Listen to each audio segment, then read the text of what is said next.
Uh, Oke, saya akan uh, sharing my thought ya tentang Indonesia's Vision 2045. Akan berbicara sedikit tentang pertumbuhan ekonomi, tetapi justru fokusnya nanti ke memberikan penekanan bahwa kita sebaiknya juga jangan melupakan aspek-aspek atau relevansi atau urgensi kita untuk tidak melupakan aspek-aspek selain pertumbuhan ekonomi gitu ya.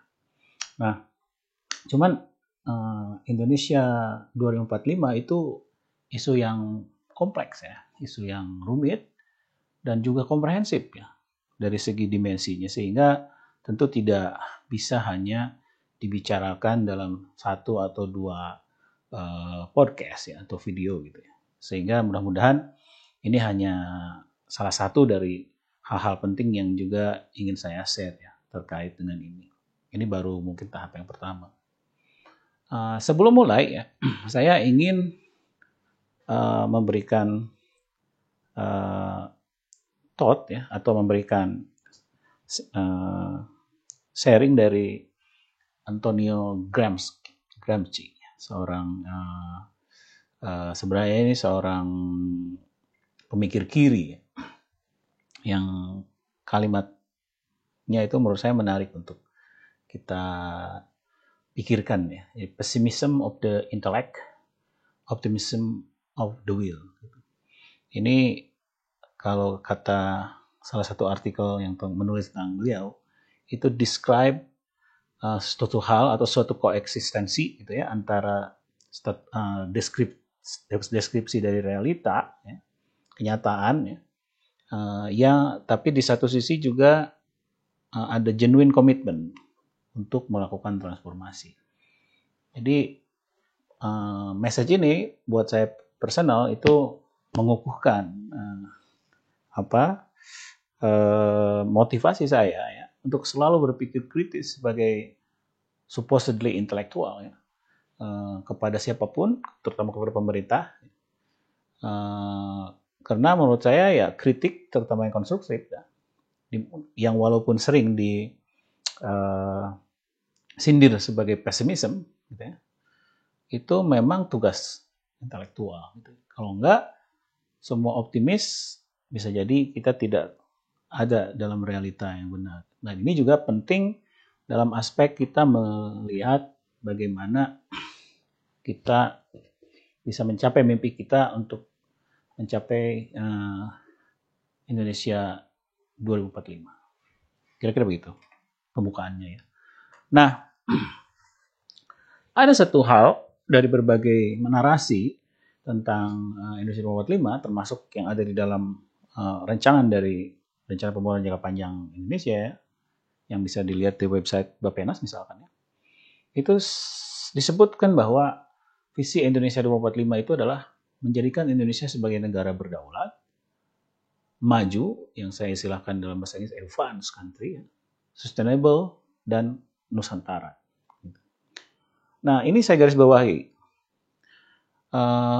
Kenapa? Karena kita semua sepakat bahwa Indonesia di tahun 2045 itu menjadi negara maju, bukan negara berpendapatan tinggi saja. Dan disinilah kita perlu menangkap perbedaannya.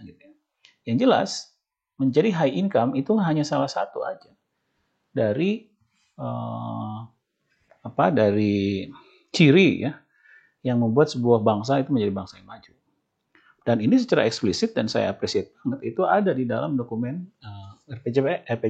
RPJP Indonesia. Di mana di sini disebutkan misalkan bahwa ada 5 target utama. Tentu ada target-target lain yang bukan utama, tapi 5 target utama dari kita menjadi negara maju itu adalah high income, zero poverty, and low inequality, increasing global leadership, competitive human resources, dan juga green atau low carbon. Ini saya rasa cukup komprehensif dan juga kontemporer dan juga anticipate future challenge. Nah, saya ingin lebih fokus ke yang pertama, karena saya yakin yang pertama juga itu dia pertama juga mungkin karena dianggap yang cukup penting. Nah, untuk menjadi negara yang high income, itu juga banyak disebutkan itu bahwa kita itu memerlukan pertumbuhan ekonomi yang tinggi. Dikatakan angkanya itu 6-7%. Dan ini berarti lebih tinggi ya, dari yang selama ini terjadi more recently in recent histories ya. Itu yang hanya berkisar sekitar 5% atau bisnis as usual 5%. Berarti kita memerlukan pertumbuhan yang lebih tinggi dari 6-7%. Bahkan saya boleh bilang jauh lebih tinggi. Karena 6-7% itu, apalagi 7% itu tinggi ya, untuk ukuran sebuah pertumbuhan ekonomi. Dan juga kita menargetkan berbagai macam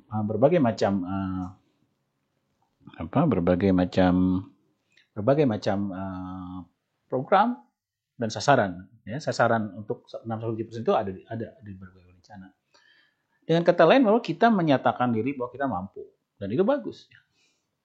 Optimism of the will. Seperti kata Antonio Gramsci. Nah, cuman kadang-kadang kita juga perlu untuk melihat apa kata orang lain tentang kemampuan kita. Kalau itu kan kata kita ya. Kita mampu. It's good. Optimism of the will. Tetapi benar nggak kata orang lain? Seperti itu juga. Nah, untuk itu saya kebetulan berhasil mengcompile beberapa studi yang dilakukan lembaga-lembaga internasional terkait long run projections dari Indonesia sampai ke 2045 atau bahkan lebih ya. Dan ini studi-studinya. Kebetulan saya sertakan juga ya PDF dari presentasi saya di deskripsi video ini. Dan kalau Anda download itu semua referensi itu tinggal diklik ya. Jadi di sini kalau diklik itu ada linknya. Ini ada linknya kan? Nah, ini ada linknya. Jadi kalau Anda klik itu langsung dapat aslinya. Jadi saya menyarankan Anda selain mendengarkan video ini juga go deeper ya untuk melakukan analisis sendiri, karena tentu interpretasi literatur itu berbeda antara orang. Saya bisa berbeda pendapatnya dengan Anda walaupun kita membaca literatur yang berbeda. Kan ini bagian dari edukasi juga kan. Nah, kalau teman-teman lihat di sini, setidaknya ada 5 lembaga internasional yang memproyeksikan Indonesia sampai ke 2045 atau sekitar situ. Dan tidak ada satupun dari proyeksi-proyeksi ini yang bilang bahwa Indonesia itu tumbuh lebih dari 5%. Faktanya memang sulit untuk tumbuh dari 5% ya. Cina itu diproyeksikan tumbuhnya itu lebah melambat. Gitu ya. India memang dia salah satu yang banyak diproyeksikan untuk tumbuh lebih cepat. Ya. Bahkan salah satu lembaga memproyeksikan bisa sampai 7,2. Dan ada yang 6 gitu ya. Gitu. Nah, kenapa lembaga-lembaga internasional ini melakukan studi-studi yang nampaknya bukan bertolak belakang ya, tapi lebih pesimistik daripada yang kita narasikan, gitu ya. Tentu detailnya tentu kita harus memahami semua studi-studi ini, tetapi secara ringkas atau secara brief apa yang saya tangkap adalah ada beberapa faktor yang mungkin membuat lembaga-lembaga ini tidak seoptimistik kita ya dalam memforecast growth Indonesia. Di antaranya apa? Di antaranya rekod dari productivity atau lebih spesifiknya total faktor productivity Indonesia yang memang relatif rendah dibandingkan negara-negara lain seperti India bahkan Cina. TFP growth. Padahal sumber pertumbuhan ekonomi yang konsisten itu adalah total factor productivity dan kita memang historically low. Gitu ya. Nah, itu satu. Terus saya baca juga ada kaitannya dengan gloomer global economy. Jadi global economy dalam waktu puluhan tahun ke depan itu diprediksikan untuk lebih gloomy, ya, lebih melambat daripada banyak perkiraan orang karena banyak hal. Lalu yang lain adalah yang sangat basic itu adalah konvergensi. Jadi konvergensi itu kalau ekonomi itu pendapatan per kapita itu cukup tinggi, ya, itu dia akan mengalami perlambatan pertumbuhan ekonomi, slowing down. Jadi bukan eksponensial sebenarnya. Gitu ya. Walaupun secara rata-rata bisa dikatakan eksponensial, tapi ternyata enggak. Itu salah satu yang saya baca. Nah, jadi itu. Nah, problemnya sekarang adalah bukan problem ya. Cuman yang diramalkan untuk tumbuh sebesar seperti itu bukan Indonesia aja, negara-negara lain juga akan mengalami pertumbuhan yang tidak tinggi amat. berdasarkan prediksi studi ini. Sehingga pertumbuhan ekonomi segini pun, misalkan 4,3% ya, berdasarkan Goldman Sachs ya, itu sebenarnya cukup untuk membuat Indonesia, bukan jadi high income dulu ya, kita belum bicara ini, untuk menjadi negara yang besar secara ekonomi. Banyak kalangan yang menyatakan pentingnya kita menjadi negara besar. Walaupun saya tidak fully agree with that ya, karena kalau buat saya yang penting itu kaya, gitu ya. Yang kaya itu bukan yang penting kaya, tapi lebih penting kaya daripada besar gitu. Oke. Nah, cuman kalau memang apa relevansinya negara besar? Menurut saya ya relevansinya ada. Misalkan kita bisa lihat ya. Negara besar itu kan berarti dominance. Dominance dalam arti global power, dan di Indonesia itu kan juga dalam visi Indonesia juga ingin menjadi negara yang berpengaruh. Kalau negara berpengaruh salah satunya itu kekuatan ekonomi. Kekuatan ekonomi berarti size. Dan dulu kan di zaman Romawi, di zaman early history gitu, di tahun 1000-an misalkannya, itu kan yang dominan itu kan kebudayaan, budaya atau peradaban Cina, India, dan ini terefleksikan sama data ini, Bapak Ibu lihat. Dan di pertengahan abad ke-19 itu terjadi seolah-olah perampokan melalui kolonialisme yang terjadi di India, dan juga perang opium 2 kali yang terjadi di Cina, di mana Cina itu dirongrong secara militer ya, oleh kekuatan Barat, sehingga ekonominya shrinking secara relatif, dan dominasi Eropa, terutama Amerika, itu mulai menguat di early abad ke-20. Nah, belakangan kemudian Cina itu mulai kembali untuk mencoba mengambil dominasi yang dulu pernah dia dapat di early period ya.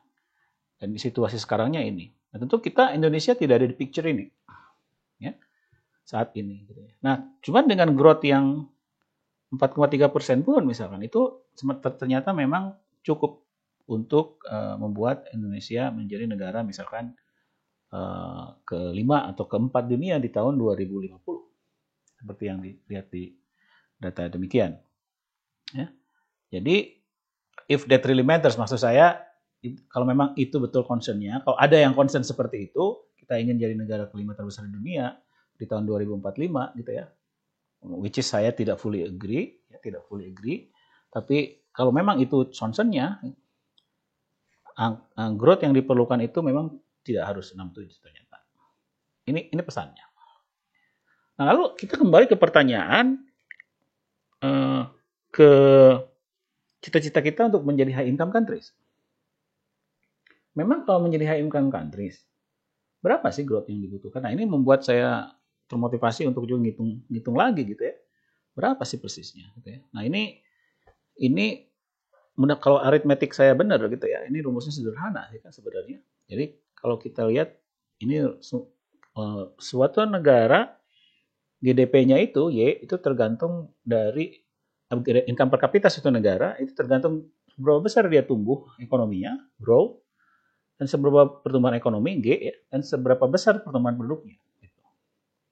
Lalu kita bisa manipulasi ini untuk menghitung di tahun 2022 itu income per kapita kita itu $4.580.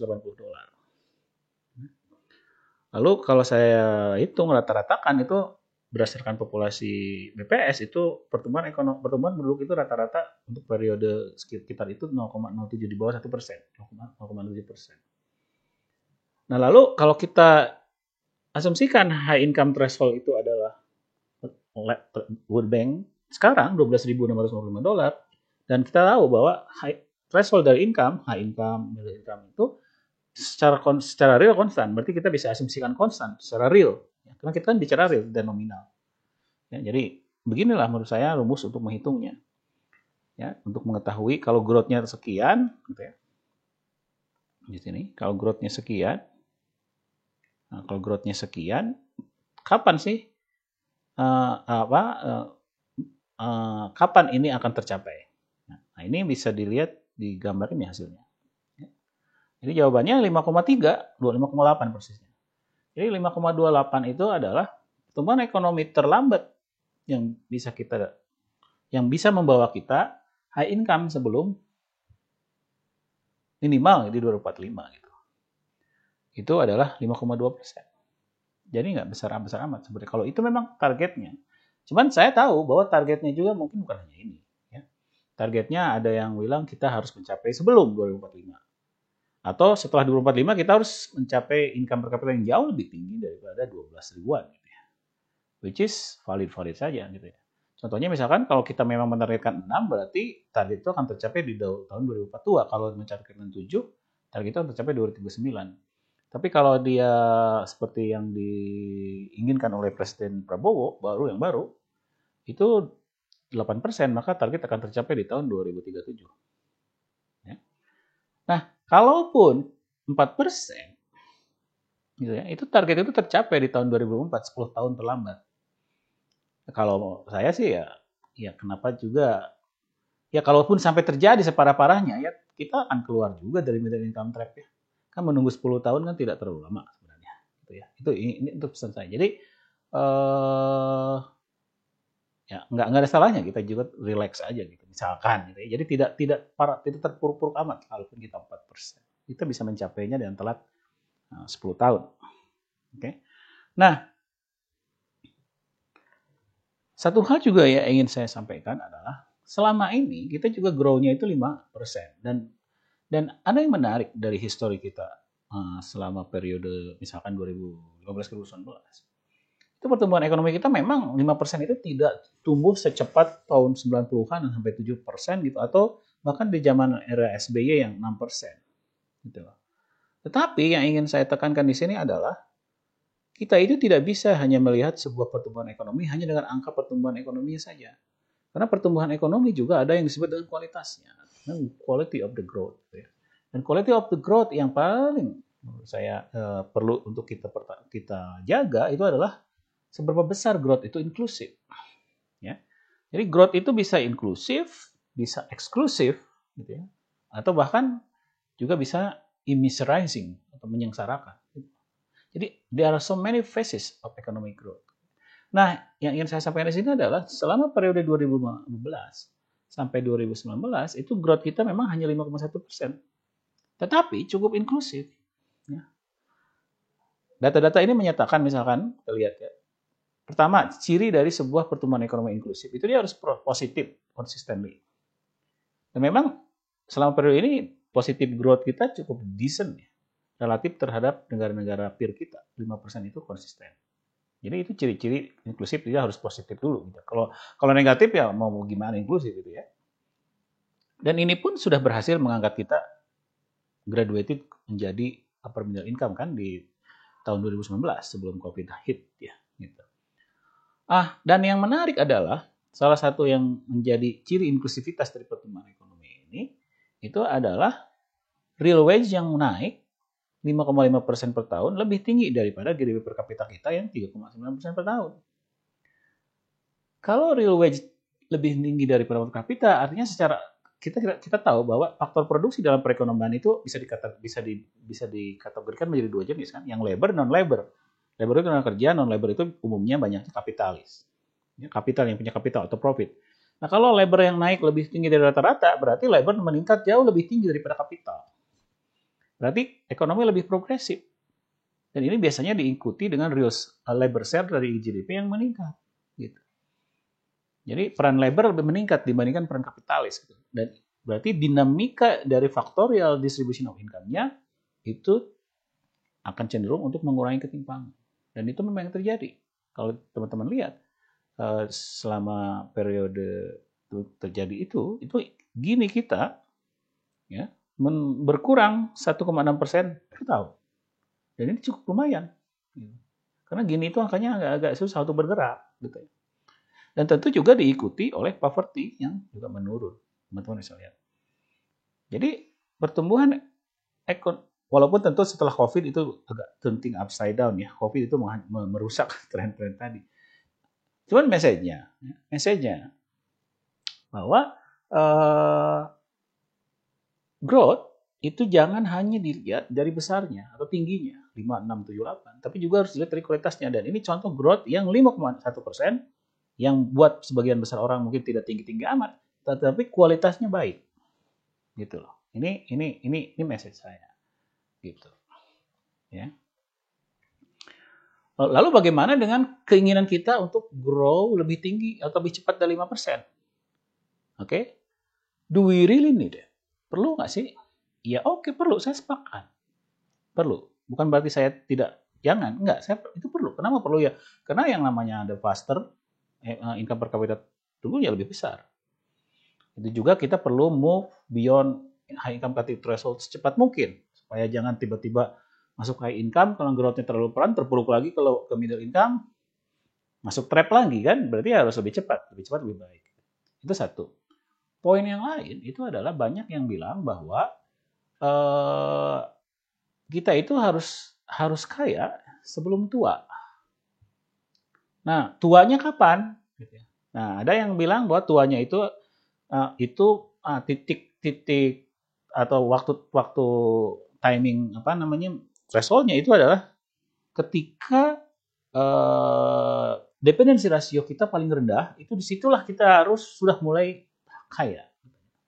Karena kalau enggak, momentum itu akan hilang. Kita akan terlalu banyak orang yang tergantung sama kita. Gitu. Nah, ini demographic dividends namanya. Oke. Nah, itu terjadi katanya sekitar tahun 2037, sebelum 2045. Nah, kalau 2037 memang growth kita harus lebih tinggi dari 5%. Kalau hitung-hitungan saya tadi, kalau betul memang kita ingin high income, sebelum kita minimum dependency ratio, maka pertumbuhan ekonomi kita harus 8% per tahun loh. Ya. Nggak gampang. Ya, nggak gampang. Cuman kalau saya terus terang, itu tidak terlalu mempermasalahkan, tidak membuat sakral angka 2037 sebagai tahun minimum dependency ratio. Gitu loh. Karena pertama, kaya tidaknya yang 12 ribu itu juga angka yang bukan angka sakral. Gitu. Apakah betul kalau kita di tahun itu belum mencapai $12.000, maka selamanya kita akan dikutuk untuk tidak pernah tumbuh karena kita telat? Kan enggak juga. Ya. Atau apakah betul minimum dependency ratio itu mutlak akan membuat kita destined to be slowing down growth-nya? Tidak juga. Ini isu yang secara teoritis dan empirik memang harus dibahas, di research dan diperdebatkan. Gitu, ya. Jadi tidak mutlak juga kalau menurut pandangan saya pribadi. Itu pertanyaan pertama. Ya. Nah, pertanyaan kedua itu adalah kalau iya betul kita memerlukan growth yang lebih dari 5%, can we do it? Oke, kita harus betul punya optimism of the will, tapi kita juga harus mendengar pessimism of the intellect. Menurut saya kita bisa, tapi berat. Kenapa berat? Karena dunia sekarang berbeda dibandingkan tahun 80-an, tahun 90-an ketika ada Asian Miracle, ketika kita tumbuh 7%-an. Itu beda situasinya. Dulu nggak ada Cina. Dulu tidak ada premature deindustrialization. Sekarang ada Cina, ada premature deindustrialization. Sekarang itu negara-negara Afrika itu kesulitan untuk mengcopycat apa yang dialami Indonesia, dialami Korea, dialami Taiwan di tahun 80-an. Berat mereka untuk melakukan climbing up the ladder dalam country income status melalui structural transformation. Beda isu. Jadi tantangannya berat. Karena banyak hal ya, ada automation dan lain-lain. Oke, kalau nggak seperti itu, bisa nggak kita tumbuh 6% seperti yang dialami di zaman SBY? Kan lumayan, 6% juga. Well, if you want to be fair, periode SBY 6%, ya, itu terjadi itu karena ada booming komoditas yang juga sayangnya tidak dimanfaatkan dengan baik. Gitu.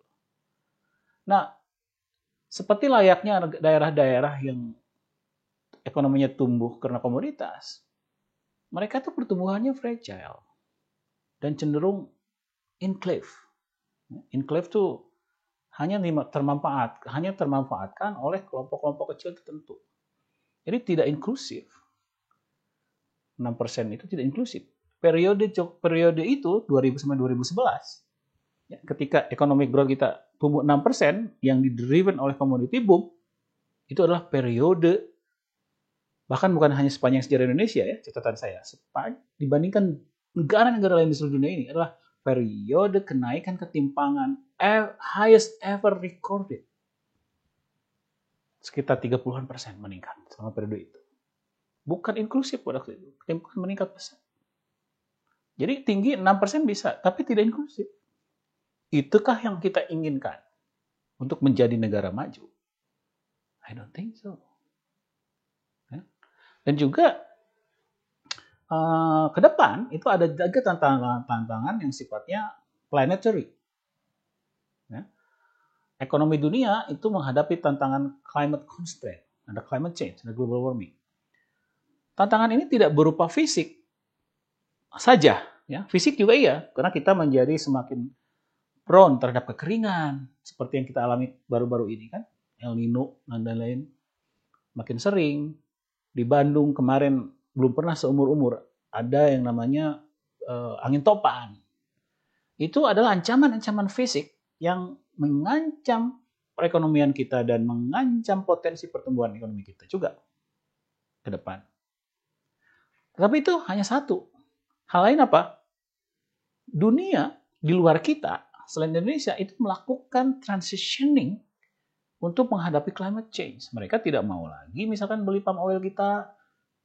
Mereka itu tidak mau lagi beli coal kita.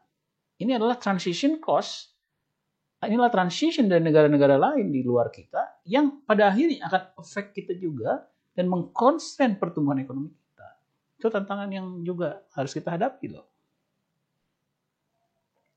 Dan juga kebetulan karena saya memang bidangnya economic modeling, saya beberapa kali diminta oleh banyak lembaga untuk melakukan strategi pertumbuhan ekonomi, simulasi strategi pertumbuhan ekonomi dengan menggunakan economic model. Ini beberapa contohnya. Saya pernah melakukan simulasi dampak dari industri 4.0 terhadap pertumbuhan ekonomi Indonesia. Ya. Itu berdasarkan literatur, ternyata itu bisa diwakili oleh kenaikan labor productivity dari angka 0,88% sampai 2,27% tergantung yang sektornya apa ya. Itu ada di link juga.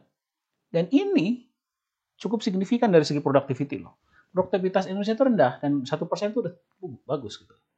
Ini hanya menambah atau mengakselerasi pertumbuhan ekonomi Indonesia 0,5%. Gitu.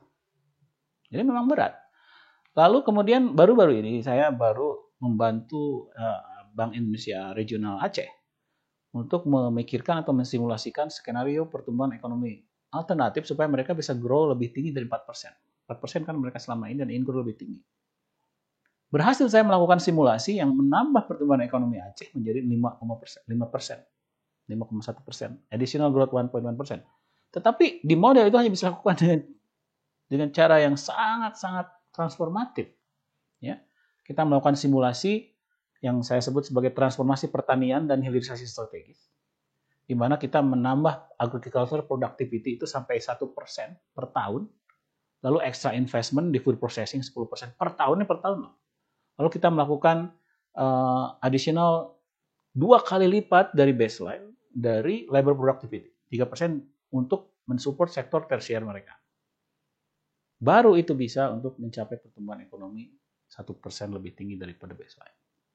Dan biasanya, ini pengalaman saya, kalau saya mendapati bahwa untuk melakukan shock ke model itu susah sekali, itu biasanya dalam realita juga susah.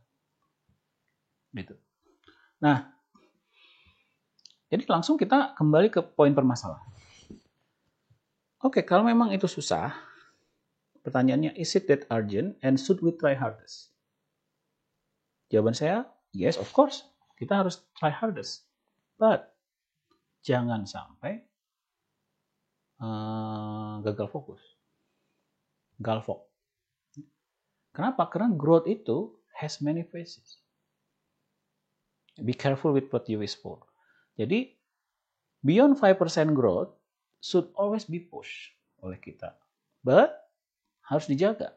Make sure bahwa itu inklusif sifatnya dan juga environmentally sustainable. Ya, kenapa saya ingetin ini? Karena it's easily be not. Bisa saja sangat mudah tidak terjadi. Pengalaman recent itu adalah ketika periode tahun 2011. Kita tumbuh lebih tinggi dari 5%, 6%, tapi tidak inklusif. Itu karena hanya di-driven oleh coal, energy, commodity boom mengenerate banyak enclave ekonomi di daerah-daerah sumber daya alam dan meningkatkan ketimpangan. Nah, ini yang harus kita antisipasi supaya kita hati-hati gitu, ya. Lalu kalau boleh saya explore lagi argumen mengapa kita harus hati-hati dengan pertumbuhan ekonomi yang ancek gitu ya. Ini bukan hanya saya aja yang bilang, banyak lembaga, banyak pakar yang mengungkapkannya. Bahkan WHO dalam laporan tentang global health di tahun 2022, ini ada linknya, itu bahkan menyebut terminologi yang menurut saya menarik gitu. Ternyata kita itu dianggap, sebagian dari kita sudah menganggap obsesi terhadap pertumbuhan ekonomi itu sifatnya patologis. Penyakit menahun mungkin. Jadi apa sih? Why should we avoid pathological obsession with growth? Ada banyak alasan. Ya. Cuman ini beberapa alasan utama menurut pandangan saya. Ya. Pertama, pertumbuhan GDP ya, sebagai basis dari menghitung growth, itu secara statistik itu banyak cacatnya. Ya. Saya kan mengajar mata kuliah ekonomi sumber daya alam dan lingkungan di Unpad. Itu kayaknya selalu deh, setiap awal kuliah, di awal semester itu saya selalu membuat survei kecil kepada mahasiswa. Surveinya seperti ini. Tulis 5 hal yang kamu paling inginkan dalam hidup. Apa aja? Silakan. Lalu saya kumpulin tuh semua, ya. Dan saya tunjukkan, dan hampir selalu begitu hasilnya. More or less, ya. Sebagian besar yang diinginkan manusia dalam hidup itu tidak bisa dibeli di Alfamart. Gitu. Artinya memang tidak ada harga pasarnya. Artinya tidak dihitung dalam GDP. Gitu. Dan ini bukan kritik dari para kalangan di luar ekonomi.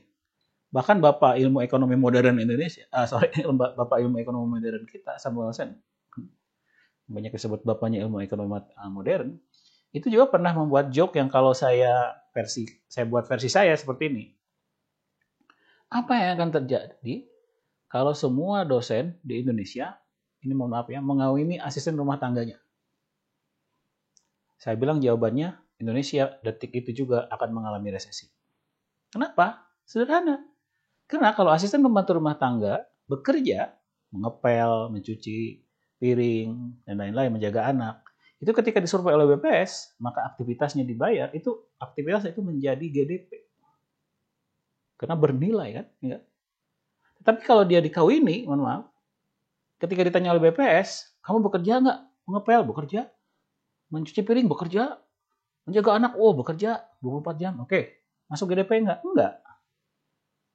Ya resesi besoknya. Gitu. Menunjukkan betapa cacatnya GDP sebagai indikator sebuah economic activity yang bermakna. Ya. Jadi memang itu yang menjadi banyak penyebab dari berbagai problem-problem sosial dan problem-problem lingkungan. Itu adalah terlalu rely-nya kita kepada market price dan market mechanism. Ya, itu satu. Lalu yang kedua, sudah banyak sekali studi yang menunjukkan bahwa monetary income itu hanya menjelaskan kebahagiaan kita sebagian kecil saja. Yang bisa dilihat di World Happiness Report tahun 2002 misalkan tuh, GDP per kapita itu hanya, yang hijau paling kiri itu adalah kontribusi income per kapita dalam menjelaskan life satisfaction dari beberapa negara yang life satisfaction-nya tinggi. Ada banyak faktor lain yang membuat orang happy gitu loh. Ya. Misalkan social support yang hijau muda lagi adalah life expectancy gitu ya. Life expectancy, lalu di sini ada lagi bahkan sampai ke freedom to make life choice, generosity, bahkan yang terakhir yang menarik buat kita, perceptions of corruption juga membuat kita hidupnya senang atau bahagia. Jadi income per kapita itu hanya sebagian. Ya. Lalu hal ketiga, karena kita di negara berkembang, kalau tadi kan negara kaya. Kalau negara berkembang banyak yang bilang bahwa kita memerlukan pertumbuhan ekonomi supaya bisa mengurangi kemiskinan. Betul. Tetapi untuk mengurangi kemiskinan, pertama, bukan hanya pertumbuhan ekonomi yang diperlukan, ada banyak faktor-faktor lain. Kedua, tidak selalu itu pertumbuhan ekonomi yang positif itu diikuti dengan pengurangan kemiskinan. Dan saya tidak berbicara asal ya, ini berbicara fakta. Salah satunya ini adalah research yang dipublish oleh Adams di salah satu jurnal terkemuka tahun 2004, di mana dia menunjukkan menghitung growth episode. Jadi episode pertumbuhan ekonomi tinggi dari berbagai negara, ratusan negara, kemudian diupload, ternyata ada 35% titik yang sebelah ini apa kanan saya, kiri saya, ya ini sebelah kiri saya, di sini, ya.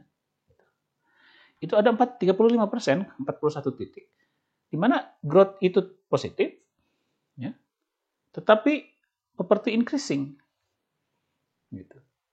Jadi apa yang dibilang oleh peneliti Bank Dunia tahun 2002 yang bilang bahwa growth is good for the poor, itu suatu hal yang terlalu digeneralisasi. Growth is not always good for the poor, gitu ya. Bahkan saya pernah berkontribusi dalam sebuah buku yang ditulis oleh Sever et al. Tahun 2019, ini ada linknya. Buku itu berjudul Immiserizing Growth. Jadi pertumbuhan ekonomi yang menyengsarakan. When growth fails the poor. Itu buku yang menarik saya untuk dibaca. Ya. Jadi growth itu kalau dia unchecked dan eksklusif atau unequal, itu kan akhirnya itu hanya menjadi angka statistik ya, yang tidak relatable sama banyak orang. Gitu. Ya. Kalau seperti ini. Contohnya lihat ekonomi Indonesia selama 3 tahun terakhir deh. Ya. Lihat angka yang kanan. Jadi selama periode 2019 sampai 2022 memang ini kena krisis ya. Tapi kan bukan hanya krisis masalahnya. Ada krisis aftermath, ada recovery. Gitu. Nah ini nampak bahwa pertumbuhan ekonomi kita naik 2,3%, tapi kemiskinan naik juga, ketimpangan naik juga, real wage turun. Jadi Indonesia pun saat ini mengalami menurut saya apa yang disebut dengan immiserizing growth. Growth positif dibarengi dengan peningkatan kemiskinan, bukan penurunan kemiskinan. Oke, berarti growth alone is not really the sole factors dalam pengurangan dalam peningkatan kesejahteraan yang bermakna, begitu kira-kira. Ya. Dan tentu juga saya ingin tekankan bahwa ini sudah banyak dibilang orang, gitu ya. Ya, saya ingat beberapa waktu lalu, udah lama sih, ini sekitar tahun 2017-2018 itu Vitos sih, itu kalau nggak salah itu Presiden Prancis atau Perdana Menteri, saya lupa, itu mengkomission pakar-pakar ekonomi sedunia, di antaranya adalah orang-orang ini, ada Joseph Stiglitz, ada François Bourgogne, ada Deaton, ada Hill, Raffi Kanbur, ada Alan Kruger, ada Nora Lusig, bahkan tentu ada Thomas Piketty ya, karena dari Prancis.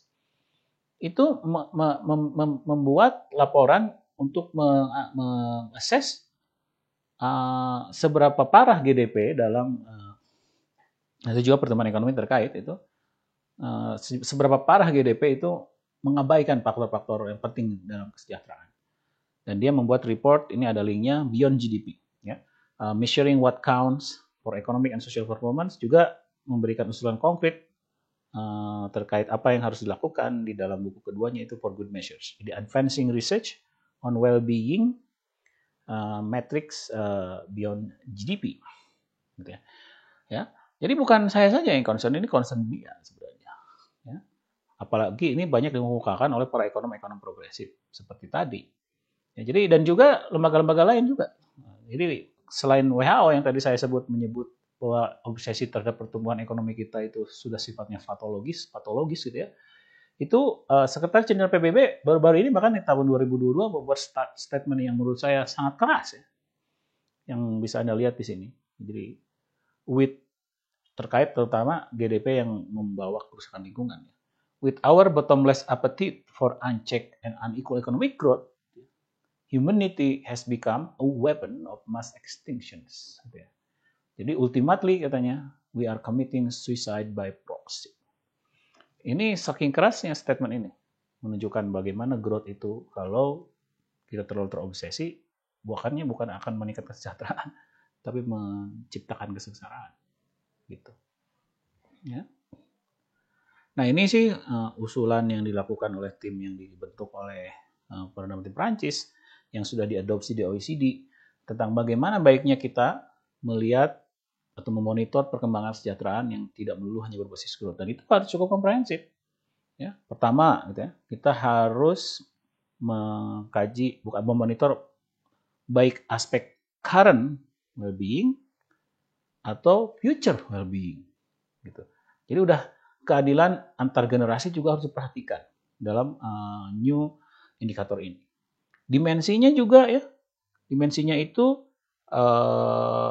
bisa macam-macam, ada income and wealth, work and job quality, housing, health, dan macam-macam semua. Civic engagement, social connection, dan lain-lain. Dan yang perlu diperhatikan juga adalah jangan hanya average yang dilihatnya. Gitu ya. Kalau growth kan hanya average yang dilihatnya, tapi juga inequality between group. Terus inequality between top and bottom performers. Lalu siapa yang terdeprive, terdegradasi, termarginalize, juga harus dilihat. Lalu ketika kita bicara for the future generation, kita monitor juga itu, kita harus lihat juga dimensinya itu banyak. Ada dimensi natural capital, ada dimensi human capital, ada dimensi economic capital, dan ada dimensi social capital. Dan kita harus juga tetap memonitor baik itu flow, GDP itu misalkan flow, dan juga stoknya. Nah ini contoh ini, dan ini bisa dilihat di dokumen yang berjudul House Life, ya, yang tentu juga diupdate terus setiap tahun di website tentang House Life ya, oleh OECD, dan saya rasa mungkin ini segera akan menjadi mainstream, terutama di negara-negara maju.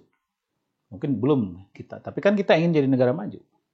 Kalau kita ingin negara maju, ya kita harus berpikir seperti layaknya negara-negara maju sekarang. Itulah untungnya kita belum jadi negara maju, tapi sudah ada negara yang maju. Padahal kita terlalu tidak harus semua dipikirkan ulang untuk menjadi negara maju. Itu yang membuat Cina telat menjadi negara maju dibandingkan Jepang.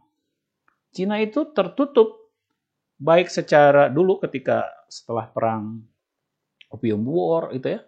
Itu Cina itu tertutup baik secara fisik maupun secara knowledge untuk barat. Gitu loh. Jepang sebaliknya, ketika dia Laksamana Perry di Amerika kemudian menyerang Jepang dalam tanda kutip, itu Jepang langsung sadar dan langsung melakukan copy paste apa yang dilakukan oleh barat. Dari mulai teknologi sampai cara dandan. Bukan berarti kita harus mengikuti seperti itu, bukan. Tapi menurut saya belum majunya kita menjadi suatu negara itu opportunity. Karena kita bisa mencontek atau mencontoh apa-apa yang bagus yang sudah ada di negara, karena sudah ada negara maju sekarang yang bisa kita lihat. Seperti apa sih negara maju? Kita lihat. Kalau dulu kan nggak susah. Negara maju kayak gimana ya? Nggak ada yang maju. Sekarang nggak. Dan ini menurut saya harus kita selalu ingat. Ya. Dan kalau kita perhatikan, ya, you may not agree with this, tapi observasi saya, ya, itu selain income, kalau kita ingin jadi negara maju, dan kita ngelihat negara maju sekarang, itu generally bukan hanya income yang menjadi ciri. Saya lihat negara maju itu Gini coefficientnya relatif lebih rendah dibandingkan negara-negara yang nggak maju. Jadi berarti lebih egalitarian. Lalu negara maju itu dia lebih clean environment-nya, less pollutant. Lalu juga negara maju itu institusinya lebih baik. Rule of law, little corruption, better democracy. Saya sering bercanda seperti ini. Demokrasi di Amerika itu menghasilkan Trump. Kan kayaknya, waduh kok kayak gini ya, jelek banget demokrasi Indonesia menghasilkan Trump. Gitu ya.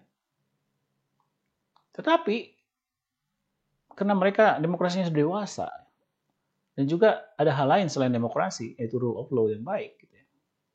Itu di Amerika, bedanya dengan di kita, itu kalau misalnya di Amerika anaknya Trump, kebut-kebutan di jalan nabrak orang, dia akan dipenjara juga, nggak peduli. That may not happen in Indonesia. Gitu. Kalau ada orang penting anaknya nabrak orang, mungkin hanya masuk sebentar, keluar lagi besok. Itu yang sering dibilang oleh Stiglitz, yang membedakan negara maju dan bukan maju, itu bukan income-nya atau bukan resource-nya, tapi institution dan knowledge gap. Kalau institutionnya itu baru negara maju. Gitu. Oke. Lalu negara maju itu cenderung lebih inovatif. R&D spending-nya tinggi. Innovation activity-nya dinamis. Gitu ya. Dan juga karena rule of law-nya yang bagus, competition-nya sehat, itu less rent seeking. Institusi yang jelek itu biasanya rent seeking. Rent seeking itu cari untung dengan gampang. Contoh yang banyak terjadi di Indonesia apa? Adalah jual beli beras. Beli beras dari Thailand harga 50 katakanlah, jual detik itu juga 100. Mana ada bisnis yang untungnya berapa persen itu ya? 100% ya? Instantly. Gitu. Itu rente, nggak ada lain. Itu namanya kuota rente. Oke, dan di Indonesia rent seeking ini masif. Nanti saya jelasin lebih detail ya. Nah, yang terakhir menurut saya super penting, makanya saya kasih bold adalah negara maju itu umumnya itu peran negaranya dalam ekonomi lebih besar. Gitu. Dan itu tentu karena high tax ratio-nya tinggi. Kalau Anda nggak percaya, lihat nih.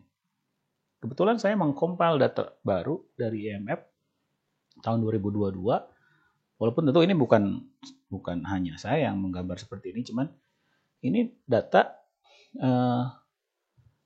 dari IMF tentang government spending persen GDP dan income per kapita. Nah, ini mohon maaf legendnya salah, ya warna legendnya salah. Cuman ada ini saya bagi negara-negara itu berdasarkan kelompok dan juga Anda bisa lihat negara apa berdasarkan kode Bank Dunia singkatan negaranya. Kalau lihat garisnya jelas, kecenderungannya jelas. Semakin kaya suatu negara, maka ternyata government spending dari GDP-nya lebih tinggi. Ya. Nah, ini disebut dalam public finance sebagai Wagner's Law. Anda bisa Google Wagner's Law. Nah, ini kan sebenarnya agak-agak kontradiktif dengan fakta bahwa di dunia ini yang norm itu kan kapitalisme. Ya, sistem ekonomi itu. Kenapa ya dunia ini normnya kapitalisme? Tetapi negara-negara dalam tanda kutip kapitalis ini kan ini market ya. Kapitalis ini kok semakin kaya, semakin menjadi negara maju, bergeser ke kanan, itu semakin tinggi peran negaranya. Bahkan misalkan Amerika aja, saya lihat ya. Mana USA? Australia itu 40%, Netherlands itu lebih dari 40%, Denmark dan Belanda itu 50%, Prancis itu 60%. Tinggi-tinggi ya, gitu. Tinggi. Negara-negara miskin justru lebih rendah. Gitu. Kenapa kok negara di dalam dunia di mana normnya itu kapitalisme, peran negara kok besar? Ini karena kapitalisme itu banyak fail-nya. Namanya market failure. Market failure itu adalah pengakuan atau fakta bahwa market itu bukan satu-satunya outcome market yang sering dibaca juga dalam growth, itu bukan satu-satunya outcome dari development. Ada banyak hal-hal yang tidak bisa diselesaikan pasar dan negara yang harus berperan. Gitu loh. Dan itu ciri negara maju paling utama. Peran negara. Gitu loh. Negara besar. Kenapa? Karena itu sebenarnya pengakuan bahwa pasar itu tidak semua bisa ngerjain hal-hal yang penting buat kita. Gitu. Makanya negara harus berperan. Bahkan sampai setengahnya di dunia. Indonesia yang Pancasila. Yang tadi kan katanya mbahnya kapitalisme itu Amerika di 40%. Nih Amerika itu hampir 40%. Nah, Indonesia itu di sini sekitar 17%.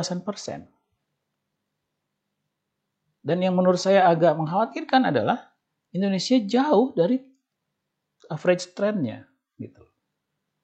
Artinya apa? Artinya ada yang masalah dengan Indonesia, bukan masalah kita belum. Jadi untuk ukuran negara dengan income kita pun kita yang terendah. Karena banyak sekali negara-negara lain yang income per kapitanya sama dengan kita, mereka jauh lebih tinggi. Tentu bukan Ukraina ya. Kalau Ukraina itu kan karena memang lagi perang. Tapi negara-negara yang lain ini, Nah, sehingga ke depan untuk menjadi negara maju, Indonesia itu harus mau tidak mau meningkatkan peran negaranya dalam perekonomian, dan ini bisa dilakukan menurut saya dengan dua cara. Ya. Cara yang pertama itu adalah melalui growth root, karena dengan adanya growth, peran negara akan lebih besar karena akan ada income dari tax yang lebih banyak, maka kita bisa meningkatkan tax ratio dan lain-lain. Tetapi karena posisi Indonesia ada di sini, root yang kedua adalah root yang non-growth. Kalau yang root growth itu adalah yang ke kanan, gerak ke kanan ini ya. Ini adalah non-growth. Artinya apa? Artinya untuk meningkatkan peran negara di Indonesia bisa juga bukan tidak perlu growth ya, tapi ya ada hal-hal yang bisa diintensifkan. Artinya apa? Banyak, misalkan kita banyak masih tax ratio-nya rendah, itu karena banyak orang yang belum bayar pajak atau bayar pajak tidak seharusnya, gitu, dan lain-lain. Institusinya jelek, korupsinya masih tinggi. Nah, ini yang saya maksud dengan non-root growth. Jadi untuk menjadi negara maju dengan income per capita, dengan spending yang cukup tinggi di pemerintahannya, itu tidak harus melulu pakai growth. Yang ideal dua-duanya, itu yang tengah. Gitu. Kita harus melakukan lebih cepat, berarti kan? Gitu. Nah, mungkin terakhir, kalau kita rangkum apa yang saya sampaikan tadi terkait karakteristik dari negara maju yang ingin kita capai di tahun 2045, itu karakteristik itu mirip banget atau inline dengan ide yang dipunyai oleh para founding fathers kita, gitu loh.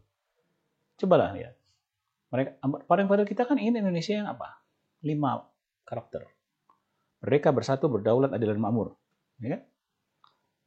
Apalagi kalau kita interpretasikan itu secara lebih luas. Merdeka, free, bukan hanya free dari kolonialisme, bukan.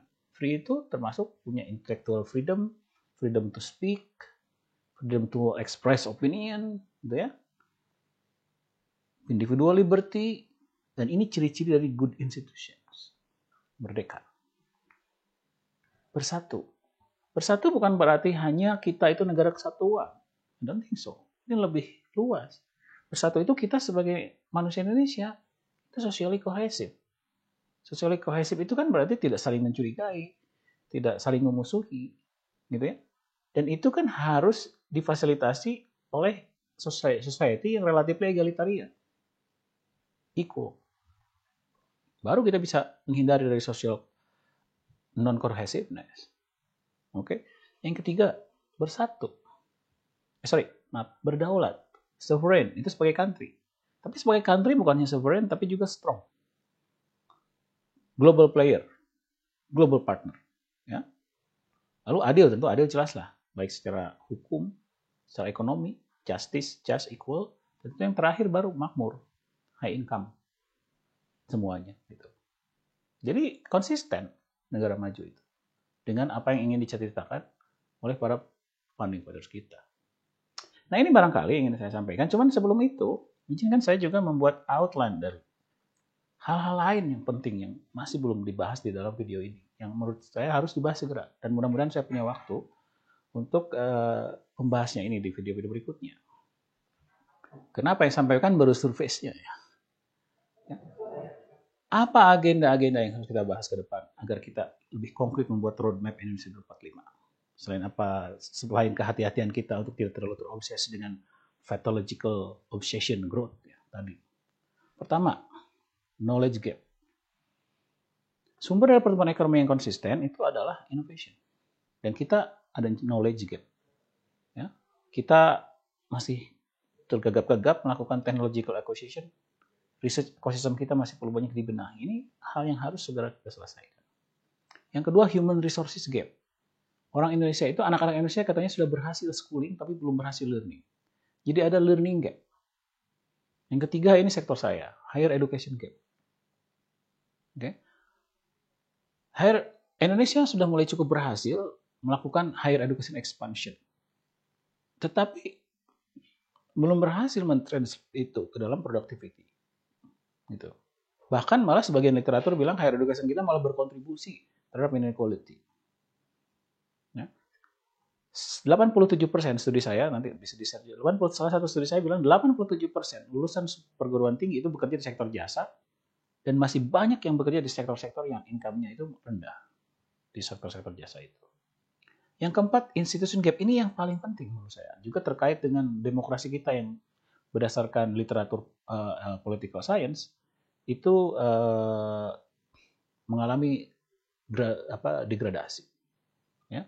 Governance, rule of law, freedom, quality and democracy.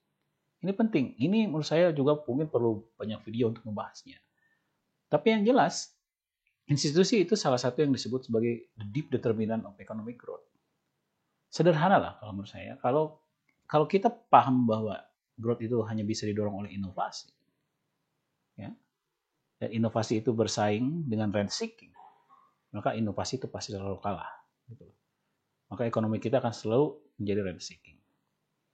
Ekonomi kreatif, banyak talent-talent kita yang bisa menjadi bagian dari ekonomi kreatif. Bagaimana talent-talent itu termotivasi untuk kreatif ketika orang lain di sekitarnya menjadi kaya kena rent seeking, kena dekat dengan oligarki misalkan, kan nggak jalan kreativitas, gitu.